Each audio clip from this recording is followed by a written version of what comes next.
Sir, sir, hoy na tawbiribse. Ako'y tasing na nungajadi, sir. Adun na dito bigyan sir. Hoy sabi, ako su nong hengan lagi yung nusiraba kan mag thadok amaga mafom se duty na hada to ya dun tawribine. Sir, yengo. Ako'y gidisiya samsu sujari. Aduga sir hoy na dumay tawbirdo, sir. Paisa si log dumapti hadabra, sir. Hoy sabi, ako su matom sige isusin sida society sing ngak to physical sing ngak to sing ngak na to ya to ngarang bukta di mo quarantine center dagi na thok to sing gre tane khoi mek chana phari Mani sir. asi mo me asina to ya dun tawri nang lang kan ko Adugudi kanjade, sir. Adu so ako'y geso. Sir, adugo yaragadi sir hoy na kan ngambiba amani acham aran khangna kan ngambiba do dudam dito bigano, sir. hoy phare khoi maitem sang akani Sir. tangi ya na to ba khona to to de khra ngang gi tar ga su hai Hoy, sir. phare nang si sang se ai nang da thoge na sa lo rồi nang anam se sa Kani sir. Sir, sir hoy dai ako'y ani mo pong tupong jawje. Asige di ngai jare, sir. Adugo sir hoy su ako'y gum oil mo sir. Ako'y da thoy wada sa sir da su tar mo sir. hoy chumi alo Mr. Sending ha ni nang ana kan ba de ko Kani sir. Hey, get on here! ai se nang ite tang fu fi tama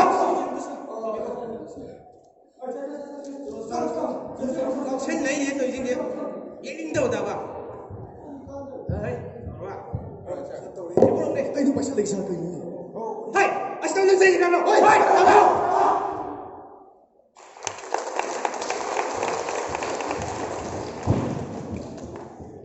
Kayakani and his group, Yafajano Bangdo Pigre, Aum Suba, Amamul Autok Jage, Sayarani, and her group, Magi, Matangae, Maramduna, Sayarani, the Magi group na, Mana. Apamba episode adu improvise to binaba dictionary Sayarani and her group.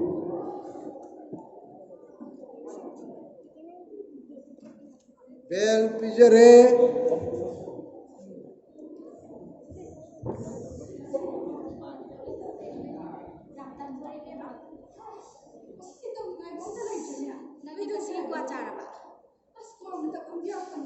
Anh đi qua trả thì em ta nghe nó sẽ đôi trả đấy biết mà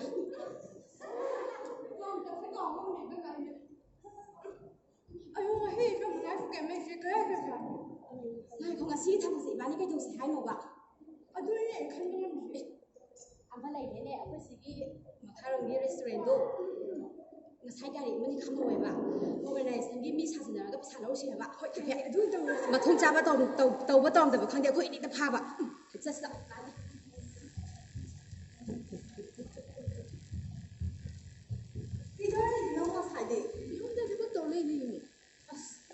어디지 살 폰으로 잡아.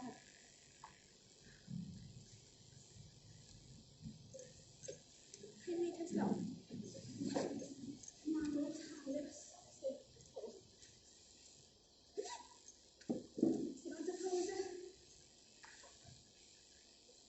날 파이고.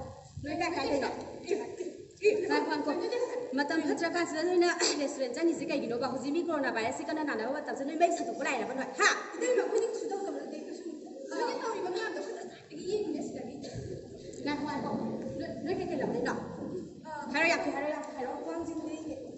Wang Jing đấy cái làm gì thế này nè. Ya nó mà phải cái phone number piro. Siya là bên ba cái nào kìa. Ayo, betul betul phone phone tàu đi ngay đam sudah. Lising bari này à được rồi. Lising kun chua lo.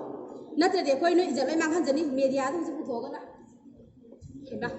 Sao sẽ phụ thuộc ngang đây này nuôi mi. Ha, đợt này bên đây coi nói tàu bị gì nói gì.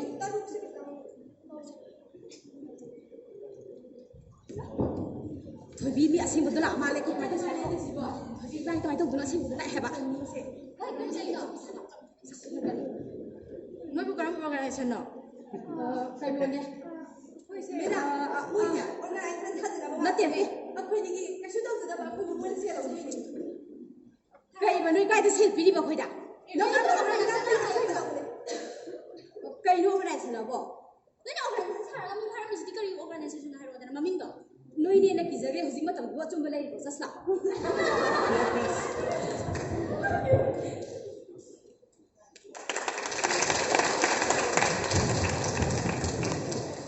ꯌꯥꯝ ꯐꯖꯅ ꯄꯥꯡꯊꯣꯛꯄꯤꯈ꯭ꯔꯦ ꯃꯊꯪꯗ ꯑꯃꯨꯛ ꯀꯧꯊꯣꯛꯆꯔꯤ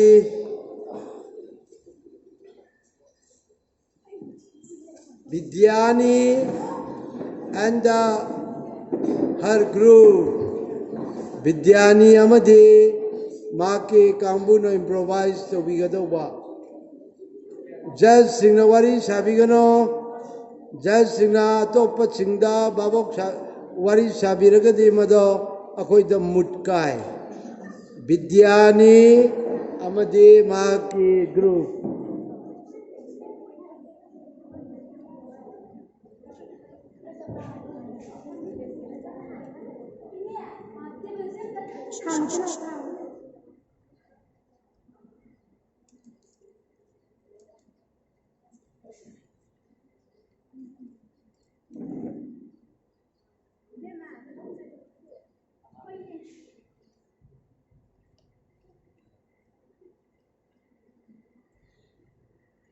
What did you do? I don't know.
Lockdown oi banina hawker singsu thabak chatraba adum yari se sine yara ibema noi gidugo surabo level cheranga dilo watre ko watre ina ma do angang de kedal kita habi khoba ho ina ma adu ai se chelu ni ke oh chalo adu ina ma du ite pusia ga yaw yaw pusia ka ka adu pusia de ai ho bol re ho lo bolu i ma dia Nangi kenda dubo kada ino ne asile le ina ma se ya le ma sa jaro de ho mathang de noi ne hekpira de ko ne si jaro de ko ta be na adoi ma ai sino de ko ha ho chamo itei ma ga paisa do pana rasi ko hokar simu le ho bane ina ma ai de super tin je han ba loi de ado kaya bu suragi ne nang giduba ina ma salary sine masing tv ro nang bu paisa lauradro nang ma hoji dum lo khode mahan akoi sade watin bigena lupa sama gi lo bane koduga khawro se lokro adu dina ma ai chalo khige chalo sine ai halama be ma khoi su thabak loi chale ima hoge kya tarage Payam diam dai nani hoidi masakar skola barina naha dong taw bangam jadre ini hoigi pesa se lauradra adum hauda pi na pharani ini hoigi khusuman se yamna pi badi ngambra adubu ꯀꯩꯁꯨ ꯀꯥꯏꯗꯦꯗ ꯏꯕꯦꯝꯃ ꯁꯨꯃꯥꯏꯅ bakery ꯑꯃ ꯍꯥꯡꯕꯤꯗꯅ ꯁꯨꯐꯝ ꯅꯣꯝꯐꯝ ꯂꯩꯇ꯭ꯔꯕ ꯑꯩꯈꯣꯏꯕꯨ ꯁꯨꯐꯝ ꯅꯣꯝꯐꯝ ꯄꯤꯕꯤꯔꯤꯁꯦ ꯑꯩꯈꯣꯏꯒꯤꯗꯤ ꯌꯥꯝ ꯐꯔꯦꯗ ꯏꯕꯦꯝꯃ ꯀꯩꯁꯨ ꯀꯥꯏꯗꯦ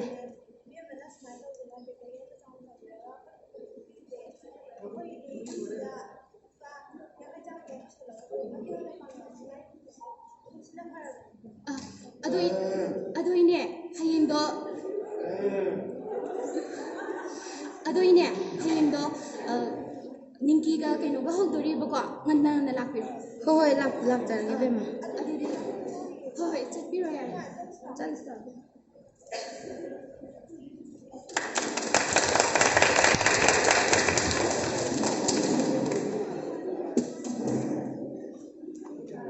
ꯃꯊꯪꯗ ꯑꯃꯨꯛ ꯂꯧꯈꯠꯆꯔꯤ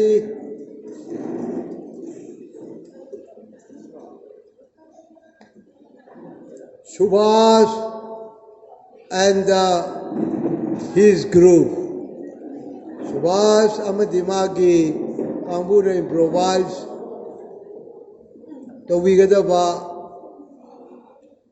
dugumba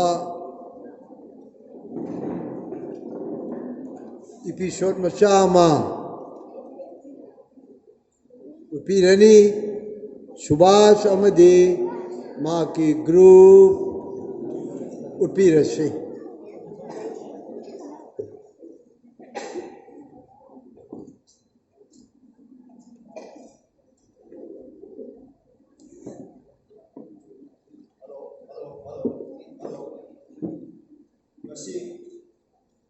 World Environment Day siga mari lena athop sagadori bau sa abagi thor masida program da kya sabda lebi man procedure bi pai pa sino udi makna sai sai ki ba ki sa apply bi rekuna sinja lanjeri ko kana sonda kara koi thane sing rekna ba action jari koi ki kendra ki mantri su koi ki lambi da la agi ba koi da bibi ra ni na koi ki procedure bi sin na sina kara koi thane rekna ba ki kong da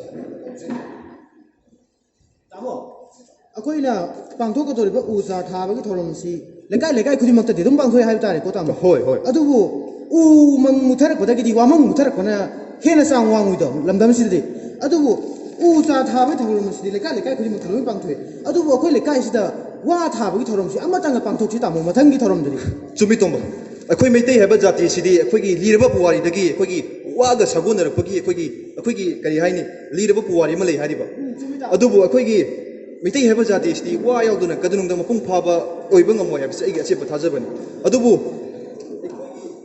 ngasi gi mirona sina gyan ta da hai gadra akhoi gi wa sibu nabi imele la oh tamole e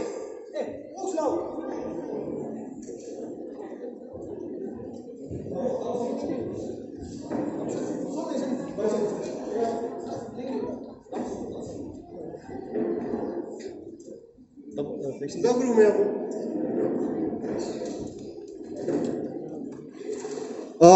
hojikti akhoi gi kendra gi mele sujo birabnina akhoi gi thoram asi akhoi gi akang naba matam da tawgadabnina akhoi kitang makha jasajana ba tawye ko akhoi matam chi kitang koyong na ngasi akhoi gi tamuna lingbi ding eng sida akhoi gi tamugi ba thamoi gi ba warol khara akhoi gi nungsi jaraba akhoi khongam gi chamjaraba ki naw sing sida usa thaba sigi maram da tilam su tina waron khadang thambina bai tamugi mfam da nuruk na nising jari Hani Masi Ai Kendra Sigi Nuksi Jaraba Raja Imaipal Imaibel Ichilinau Satra Naharol Kuding Bakpu Ahan Bamaktada Aini Kung Nonjari Loina na Ngasigi Kunai Sida Lamdam Masida Usar Mamantang Taragadi Ana Baporkani Kanduna Tukpiripa Punam Kusu Aina Haining Ailatana Tagastari Usar Thaba Mahimarong Thabasi Kanai Habasi Mayam the Kara Hajo Hai Targadi Hai Targadi Aikoigi Environment Maram the Kal Kairakpa Ising Nungsen Nong Sugadaba Matam the Nong Sudaba Nungsa Sagadaba Matam the Nungsa Sadaba Sing Asi Aikoigi Mana Masingna Maikai Kanna Sangna Lairabata Matam Sana Mapam Sana Nung Tagani Nungsa Sagani Habase Mayam the Tamzage Nasigi Oinadi ai asomdasu program amakak leijai aduna mayam thabak phajana tawbiu haiba wai si thamjaraga ai matang asida loisinjage ko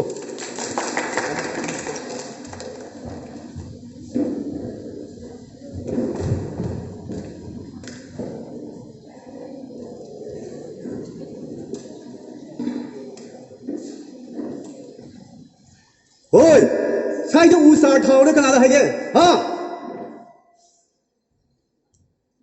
Yego si nong lai nong khit tor ga masa nu kya ti ga lambi cha thok che sin pharak ta nam ni ne chi kana thau thai do ba chi bo ha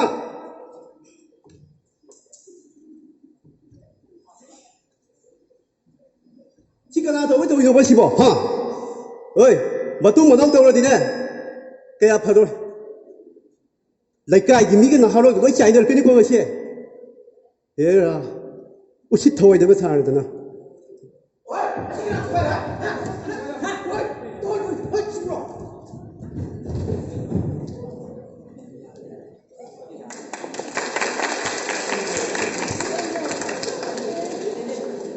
Loire ne log jo bi aradra.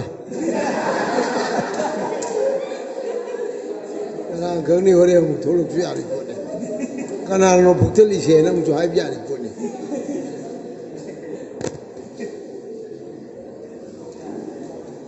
Loyen Thoibi and her group. Kala section dio. Aishu Loyen Thoibi ne ile eno eno mani ne. Kali.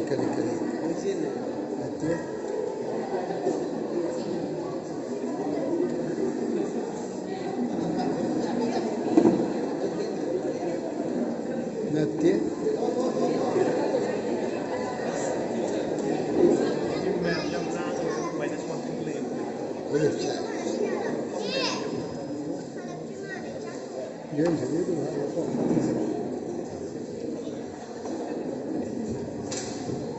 Mi amlange aduna timado minus mark laini na judge na ibire lang bigan Aku cakap suka lagi dalam cek. Ini tinggal lagi. Cek, ayo panas cek ini suka. Kau tahu tak? Amat tu cakap apa? Ni tahu apa baca di mana ni?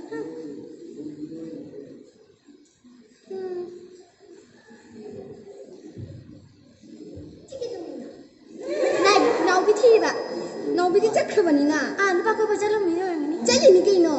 Nanti juga ada apa? Sini lagi nak dua orang ni.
Dilase ukjada badi jamwali bani adu moi besen khana rakte na swai dele tare mase he thoi he mara mara thoi competition da yam ugre moi bese aap hi japam da khana rakte na buwa madu ne ka shukai de yam bajai ngadra matan side na bajabam ko thok chege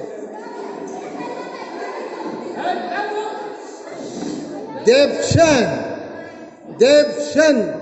and his group.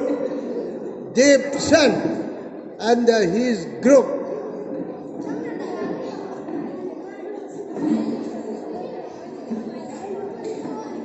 ꯑꯗꯨꯗꯒꯤ ꯎꯠꯄ ꯂꯣꯏꯈ꯭ꯔꯕ ꯀꯥꯡꯕꯨꯅ ꯃꯤꯒꯤ ꯃꯨꯟꯅ ꯌꯦꯡꯒꯗꯕꯅꯤ ꯈꯟꯅꯗꯅ ꯂꯩ ꯌꯥꯗꯦ ꯃꯤꯒꯤꯗꯣ ꯑꯁꯣꯏꯕ ꯊꯤꯕ ꯅꯣꯏꯒꯤ ꯂꯣꯏꯔꯕꯅꯤꯅ ꯐꯔꯕꯅꯤ ꯗꯤꯞꯁꯟ ꯅꯣꯏꯒꯤ ꯑꯃꯨꯛ ꯌꯦꯡꯉꯣ ꯃꯤ ꯃꯥꯏꯅꯁ ꯃꯥꯔꯛ ꯂꯩꯔꯤꯕꯅꯤ ꯅꯣꯏ ꯖꯥꯠ ꯑꯃꯅꯤ ꯍꯪꯗ ꯑꯩꯈꯣꯏ ꯇꯧꯔꯛꯀꯗꯣꯏꯅꯤ ꯗꯤꯞꯁꯟ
नाब मसिंग याम हेकले ngasi khakta 24 hours manung da kaya 80 hekale traffic point da accident thokre nu pam sa ma sile traffic point da bu kangla gi nung suk tam ba traffic point da bu accident thoga sile traffic tu kai dau le jang natraga khoi nu pam sa sing sin atai yam cha dam ni bi mutam je so in tawr thong ja da Hey, cái chỗ này. Ôi, nó chạy vào đây nè, cái này cái nó thu rồi nè. Mi nó thùng cho luôn đấy. Ai ô. Thu đi xuống, thu được. Nuôi xuống mà thu ra được gì? Mà chỉ là cái accident thu được chứ. Mi gì? Signal light mà thàn nó lấy bà càng la cái hết. Cái điều mà mua anh nó thu được đâu rồi mà này ya đi. Tapi masa xuống lấy bà, itu betul betul indah bà. Nuôi gì? Mà xin là nè, sana lại phát một cái nô mà đi xuôi này, ôi xin nó coi gì? Mi xin thằng ấy làm thế, xuôi này mà lấy gì? Kuliah lah kalau temu lo ya. Hei, betul dah ni. Noi ni traffic rule ngang cakap dah ni kau. Nasa tu bapa cakap ni saya nak kerja dengan tiga. Kau nak cakap apa dah? Oh, no.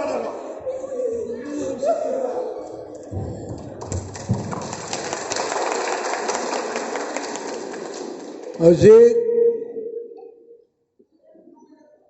last but one ani khakta ngai re aduna yam phajakhalai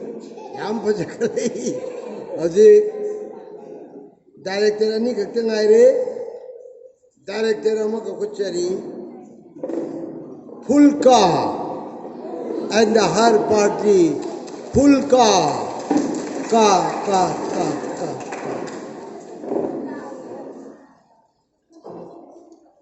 Fulka ki party na sanabigraba matungda amakhak lairi Kaya nga ako masiso. Kaya masakit ang tali siya. Ako'y bukalay na pamuhay ni Noy Masibo. Mas kamay daw niya. Ano? Noy mayan sa takin ka bayan na naloy ka na bro. Anak ini ni, tuan dengan kalau kau tadi kau jalan ni memang jadi. Nah, lalu ini. Kata dia pwede kamay daw niya. Kang dia boleh ni kayu tu ni. Jangan suami. Kamay ko siya doon niya.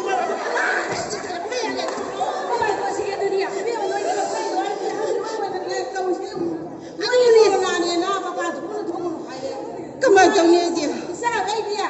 Kami na ako pwede mabatok pa yadram nena. Hay, isa sa isuda sa nga luis sininaw ka. Ano nga gas pagapakla si pagkakara. Ano nga dia? Kaya kumana mo nga mo isa ang pagod ng do. Ay kasi mabatok pa yadram niya. Ay, sa sana siya. Apati daw sila yun. Ahalas kung biya ina mo ba pang. Wala ka taning ni. Pwede kami suami tabi ya. Hindi pa ba yan dia. Ay, kamay daw niya. Kaya daw lagi hay ba? Ino. Parang so tawag daw. Ado surik so tawag yadre. Itabi siya taning ya julay diba. Kaya no mo si lockdown na. Daw lagi si bo. Kanang kasi alam mo siya kamura siya. At center ta thambe ba. Na diba kung kayo ba daw. Matri man do so mga iba. Mama ni piro. Gataw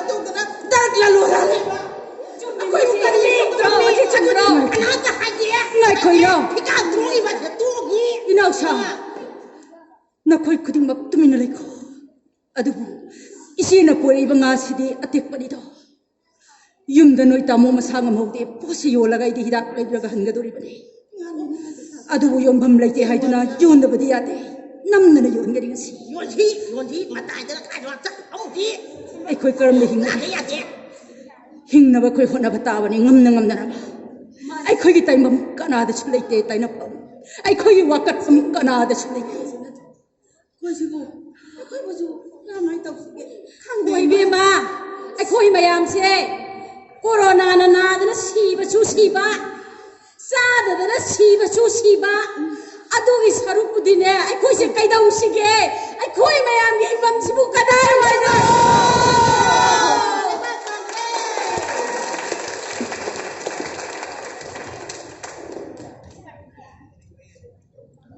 अरोइबा group ने ngasi की competition के याइफरेंबी and her group अरोइबनी वारबसुवाना जजहुना सिबाब तंगदी लोइबा बाबु तंगदी अथो हेले पिनाबा निसिंजरे होरेन अहुम तानाबगी मतम पिजगनी यार पिजु पिरतना जेना पिजु पिरते group तिया award पर ग्रुप कैप्टन डायरेक्टर अवार्ड पर ले रहे थे पीपी राव मुझे याई परेम भी जी हमते येंगी के अरुका हमें हमता तो कभी याई परेम भी अंदर हर ग्रुप उपी राव नहीं नो नोई ना अदु आई को नगांगी सुबह साउबिया नहीं बोला ओनी कहीं तो रोगी तो सुबह ठीक है बा पोचे सा यूं होगा दी कमाई तो दुनो ला ओ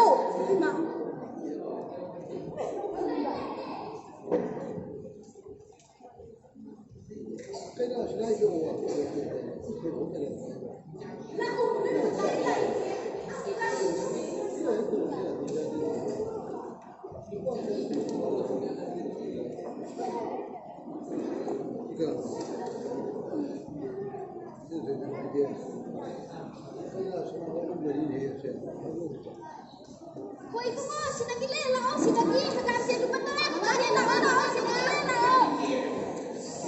sinagi le lao hagni si ri ma ai jam khai ni ya khai ba ta dai ni ma so ma ni ni ta ko ta ni ya se ni ko bi ko ti ta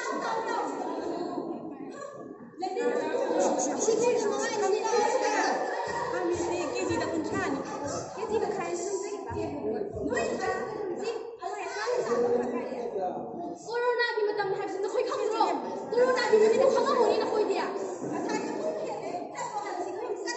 जैसे लोग तो आगे नहीं से ए छोड़ ना वो नहीं ना बेसी वो मार सकते हैं इबू मत सांबा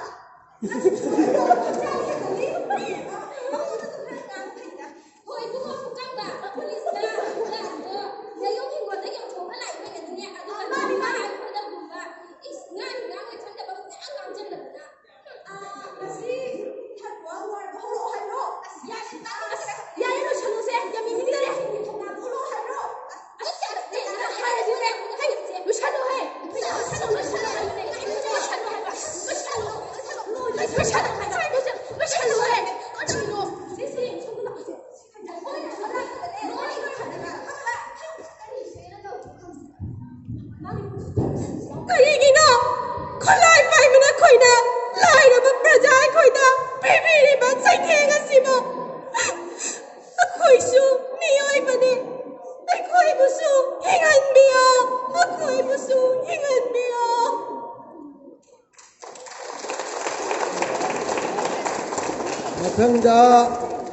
ngसाइदो चिथाउ बनी ग्रुप अनि अखोजे याम यामी अखोय ग्रुप तरामा थोइनी कंपटीशन तौरी थथागा नती अदुना हदे किसिदा थोइबा अमदे माकी ग्रुप वालौरे मसिमा थोइबागी ग्रुप लोरगा काइना सना एंड हर ग्रुप वाली रंग तो लेबियो अंदर उलक कदौरी बसिना थोइबा अमदे माकी ग्रुप ने सिना आंगा ग्रुप ने थोई डायरेक्शन नी थोई कंपोजिशन नी यंगिरो से थोई मते मागी ग्रो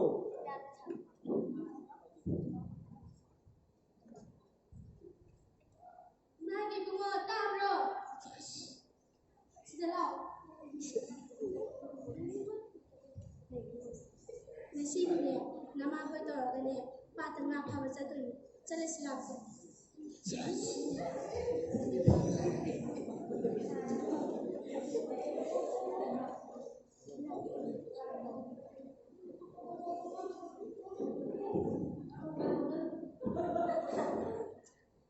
याम फजरी होजी फावबदी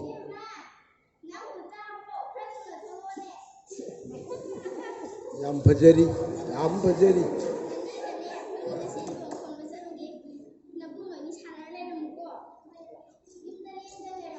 सेकेंड सिन लोरे अमुक शो मथंग लाखिनी याम वाली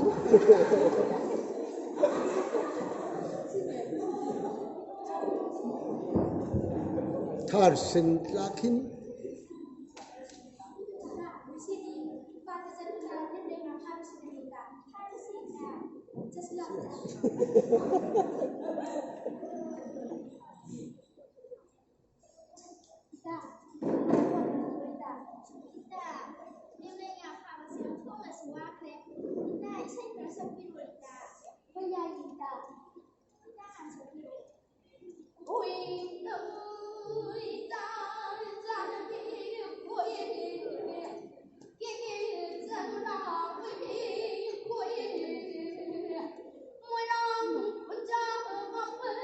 लेम्बा के जौरी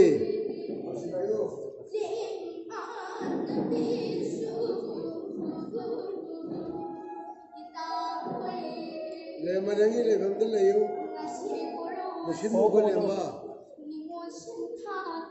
मशीन ठीक लेम्बा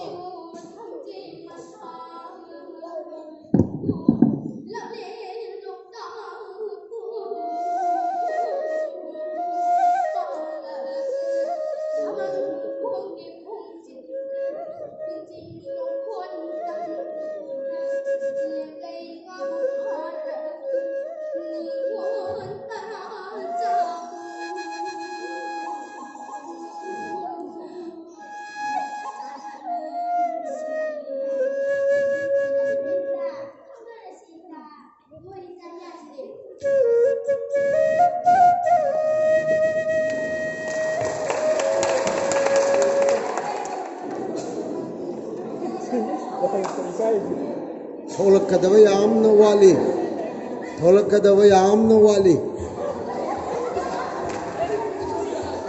이거로이다. 아싸 이년아니고 누피에 국내에 내 칼로고. 머밍 국에 거게. 머밍도 머밍게 거고. 아두가 누피 국내에 가지고 와야 돼. 누피 국내에 누가 국내에.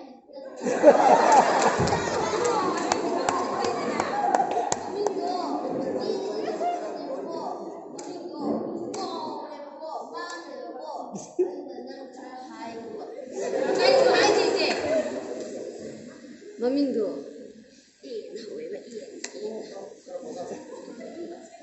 아버지 그 이거는 왜 있다?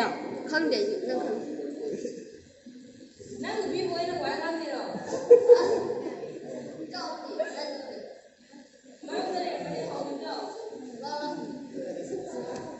나 이거도 있나?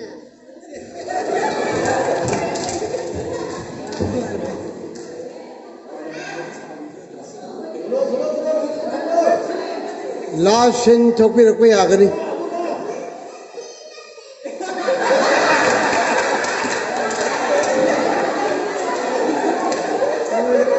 अजुकी तो लीलादी याम उठके तो बवाली अदर मोई खरा ये नरे फाइदलो समझागे मतंगा कने सना मदे माँ के ग्रुप सिजु ये ना बगांगुनी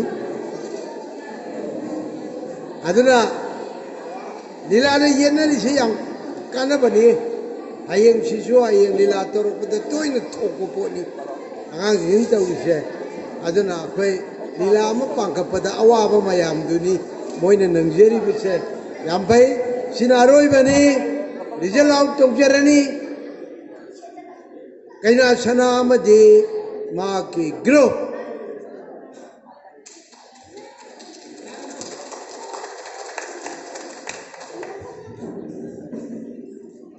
karino mafam masida mana mabal na khaide una siarga hauji phau la krisibo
nakoina uchaba nakoi gi talent mayam singado kada gumba gi mateng yaudana naning tamna uthok chabaduni masida akoi gi game ki mai gai dagi oja singi mai gai dagi akoi kari gumba makhal gi mateng pidrabani artist singna nangna खंजरीबो उजरीबो मयामदो ननिंग तमना फोंदोकपनी अखोय कनागसो अखोयना पिरोने थावने Ibungo कनागसो अखोय compete तोमनते चांगदमना बनते यारे कनागसो अखोयगा चांगदमना जबनते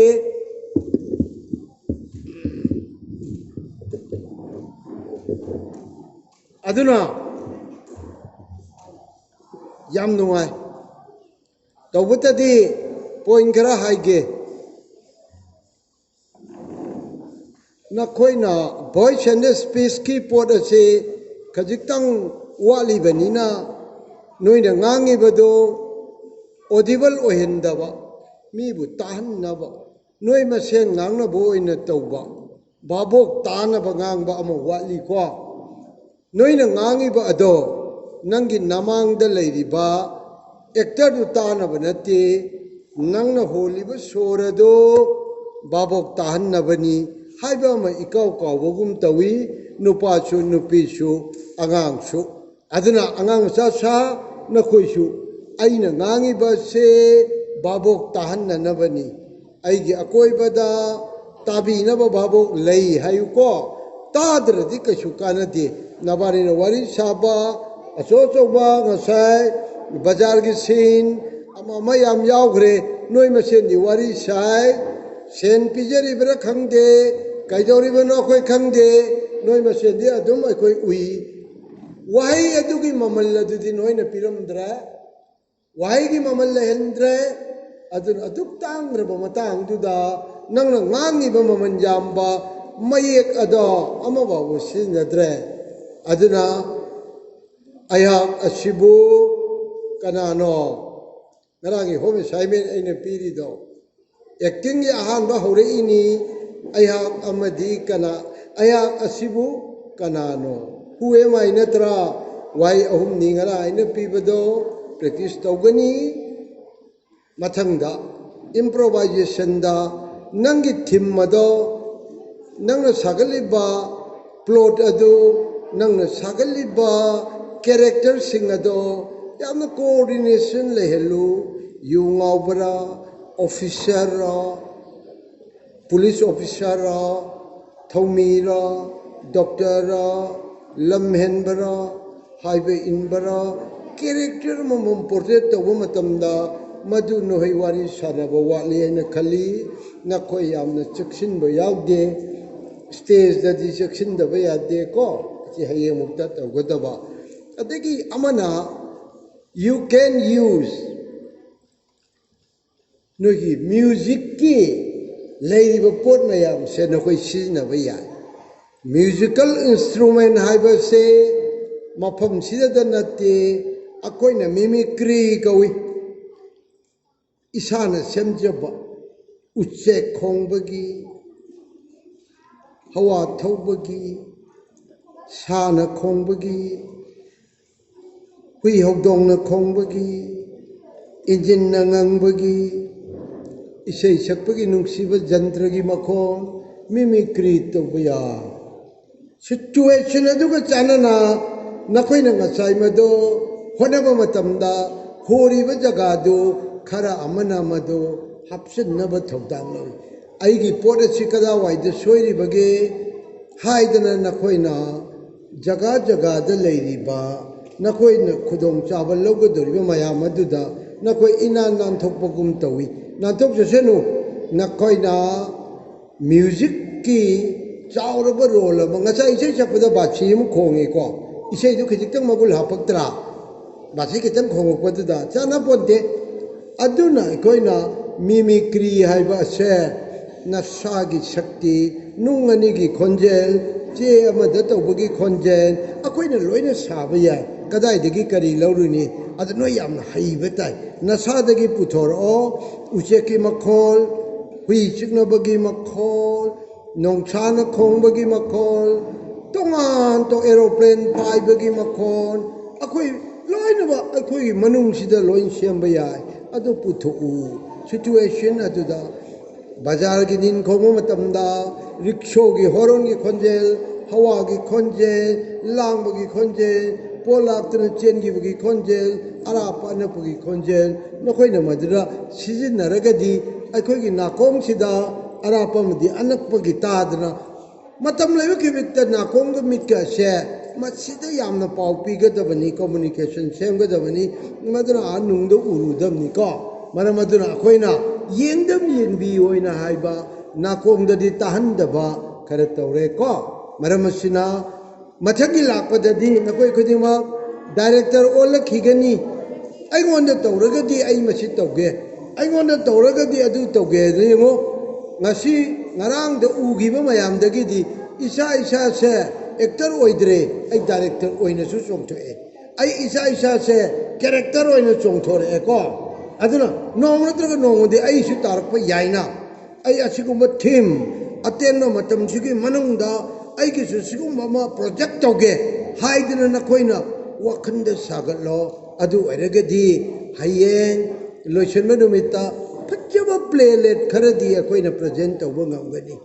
tawbatadi minute tara dagi hena sangan gano minute tara de hena sangandi boring laigani haibadi tara gi manungda noina udingi ba amakak ngasai pipa tawrido nungaite situation amukata loi pujam ya adraba first sin, second sin, third sin, and Chana daba, Ariba Hanagi, tradition to noise in I know I did Toganu.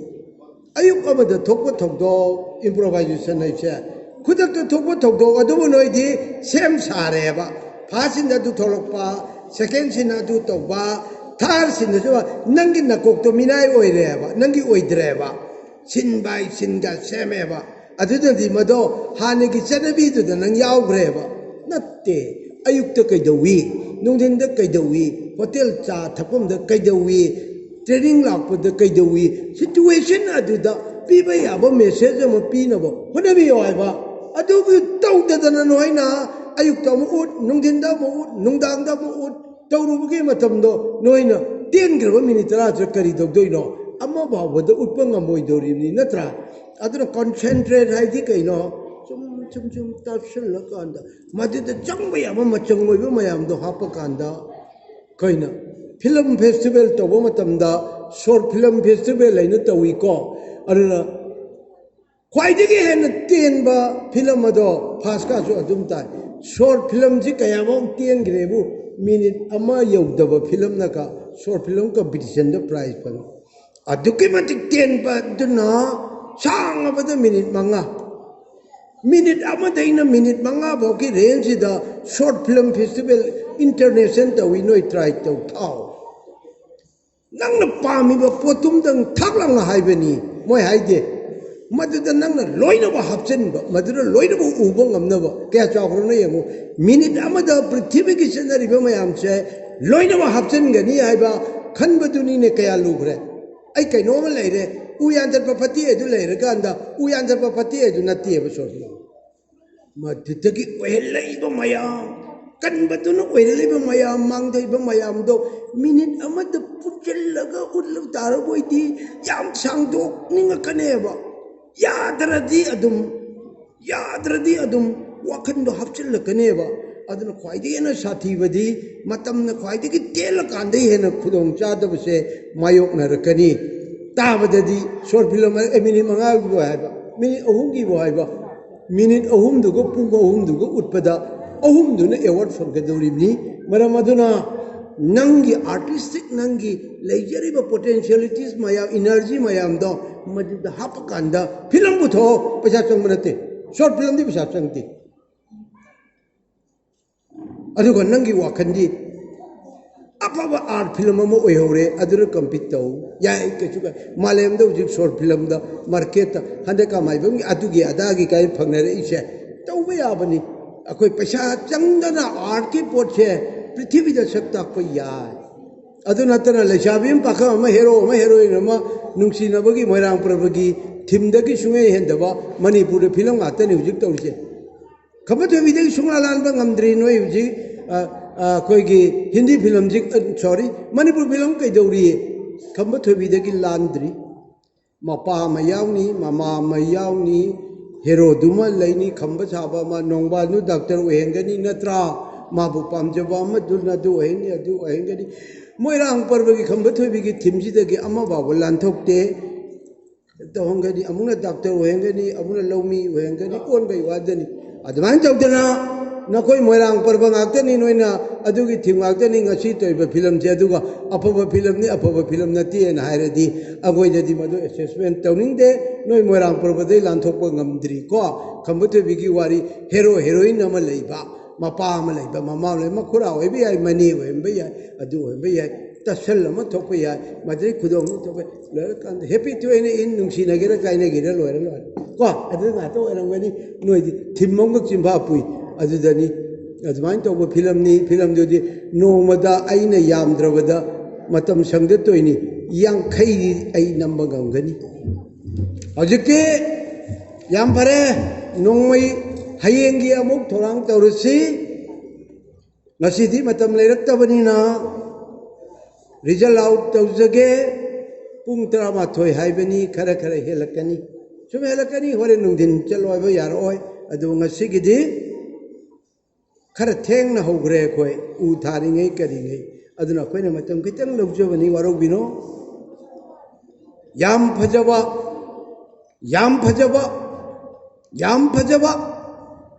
ꯑꯩꯅ ꯑꯃꯨꯛꯇ ꯍꯦꯛ ꯈꯟꯗꯕ ꯅꯣꯏꯅ ꯇꯧꯊꯣꯔꯛꯏꯕꯁꯦ ꯎꯕꯗ ꯁ꯭ꯋꯥꯏ ꯁ꯭ꯋꯥꯏ ꯂꯥꯎꯕ film ꯃꯌꯥꯝ ꯂꯤꯂꯥ ꯃꯌꯥꯝ ꯑꯃ ꯎꯈ꯭ꯔꯦ ꯀꯞꯄꯤ ꯑꯩꯈꯣꯏꯒꯤ ꯀꯦꯝ ꯗꯥꯏꯔꯦꯛꯇꯔ ꯍꯦꯃꯟꯇ ꯀꯞꯄꯝꯒꯅꯤ ꯑꯩ ꯅꯍꯥꯟꯈꯩ ꯂꯤꯂꯥ ꯇꯧꯖꯔꯛꯏꯁꯤꯕꯨ ꯁꯨꯃꯥꯏꯅꯒ ꯃꯤꯅ ꯈꯜꯂꯝꯒꯗ꯭ꯔꯥ ꯀꯥꯏꯅ ꯃꯥꯁꯨ ꯃꯊꯟꯇ ꯑꯩꯈꯣꯏ ꯅꯍꯥꯟꯈꯩ ꯂꯤꯂꯥ ꯇꯧꯔꯤꯁꯤꯕꯨ ꯚꯥꯕꯣꯛꯅ ꯁꯨꯃꯥꯏꯅ ꯎꯕꯤꯔꯝꯒꯗ꯭ꯔꯥ ꯍꯥꯏꯅ ꯈꯟꯕꯒꯤꯗ ꯑꯩ ꯀꯞꯄꯤ ꯑꯩꯁꯨ ꯀꯞꯄꯤ ꯑꯩ ꯅꯍꯥꯟꯈꯩ ꯌꯥꯝ ꯂꯨꯕꯅꯤ ꯀꯥꯏꯅ ꯇꯧꯔꯤꯁꯦ ꯚꯥꯕꯣꯛꯅꯗꯤ ꯉꯁꯤ ꯌꯦꯡꯈꯤꯕ ꯑꯗꯨꯃꯥꯏꯅ ꯐꯥꯎꯔꯝꯒꯗ꯭ꯔꯥ ꯈꯔ ꯆꯦꯛꯁꯤꯜꯂꯣ ꯑꯗꯨꯕꯨ ꯀꯝꯄꯤꯇꯤꯁꯟ ꯍꯥꯏꯁꯤꯕꯨ ꯇꯧꯔꯗꯤ ꯐꯥꯔꯁ ꯁꯦꯀꯦꯟ ꯊꯥꯔꯗꯤ ꯃꯁꯥꯅ ꯑꯗꯨꯝ ꯇꯥꯔꯦ ꯐꯥꯔꯁ ꯇꯥꯕ ꯀꯥꯁꯦ ꯍꯌꯦꯡꯗꯤ ꯈꯕꯔꯗ ꯏꯆꯦꯜꯗ ꯌꯥꯎꯔꯛꯀꯗꯧꯔꯤ ꯗꯥꯏꯔꯦꯛꯇꯔꯒꯤ ꯃꯃꯤꯡ ꯌꯥꯎꯔꯛꯀꯗꯧꯔꯤ ꯍꯣꯔꯦꯟ ꯐꯥꯔꯁ ꯁꯦꯀꯦꯟ ꯊꯥꯔꯠ ꯇꯥꯕꯗꯣ ꯑꯗꯨꯒꯤ ꯅꯈꯣꯏꯒꯤ ꯊꯤꯝ ꯑꯗꯨꯒꯤ ꯃꯃꯤꯡꯗꯨ ꯏꯔꯝꯃꯨ ꯑꯩꯈꯣꯏꯅ ꯉꯁꯥꯏ ꯍꯥꯟꯅ ꯀꯔꯤ ꯇꯧꯗꯒꯦ ꯈꯪꯗꯕꯅꯤꯅ ꯑꯩ ꯌꯥꯎꯗꯕꯅꯤ ꯂꯥꯎꯊꯣꯛꯑꯒꯦ ꯐꯥꯔꯁ ꯁꯦꯀꯦꯟ ꯑꯦꯟ ꯊꯥꯔꯠ ꯌꯥꯅꯕꯗ